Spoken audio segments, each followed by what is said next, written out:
So what is awakened mind? Fundamental question. In the Buddhist tradition, awakened mind is simply referred to as Bud. It's a deeper view.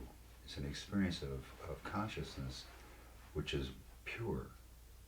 It's a direct realization of the deep nature, the fundamental nature of your mind, which is purely and simply awake. Right? If there is no pure, awake mind, there's no place for a relative mind. There's no place for sensing or thought or feeling to occur. And the ego is, generally speaking, unaware of this deeper state of realization of mind. And this is where the whole Buddhist vehicle comes into being, the whole way of changing your understanding and relationship to your consciousness. Right? So the discovery is that I'm in a state of confusion or a state of angst or a state of pain, right? And I really develop a desire to awaken. I need to know myself more deeply. Right? And so through the process of following a Buddhist path, which begins with a shift philosophically, a shift in our understanding of the nature of our mind and our consciousness, and then practices, primarily meditative practices, after we change our philosophical view and understanding, we develop a meditation and concentration of practice that takes us deeper and deeper into our own consciousness. And when we finally arrive deep enough into consciousness, we experience what we call Zen, or Zen mind, or Zen. Zen is a term that refers to this deep quality of awakeness. Right? And Zen is how the Japanese say Chan, and Chan is how the Chinese say Dhyana. And Dhyana is the second development in the practice of meditative introspection from a Buddhist perspective. And from a Buddhist perspective, we're not dealing with the idea of a separate deity. We're not dealing with the idea of a soul or self as an entity, right? We're dealing with consciousness directly and intimately and personally. And so if, as we continue to deepen this introspective practice, we come to a more awake state, a state of pure, receptive, open consciousness. We call it Zen mind or Chana or Dhyana mind.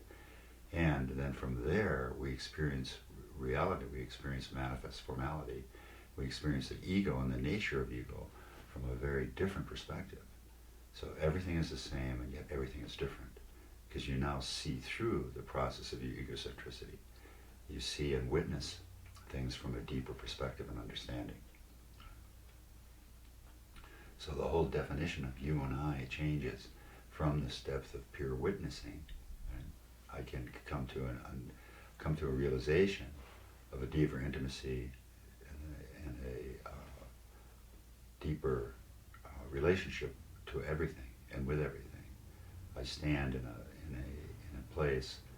I come from a realization where I'm completely awake and stable in my consciousness. And then my interactions are coming from that purity of mind and greater intelligence and greater clarity. So, awakened mind, this very consciousness, deeper than my view or my opinion, deeper than my sense of valuation, which is egocentric and temporary. So this is the awakened state, right? Or a liberated state. If I'm in an awakened mind state, it's impossible to disturb my wa. I can't be disturbed by anything that's arising, because from the awake state, everything that's arising is simply unfolding in front of that witness, in front of this witness. And then superficially, my ego continues to function in a relative way of like and dislike, what I call value weighting, or what the Buddha called passion and aggression. I care about something, or I reject it, or I ignore it.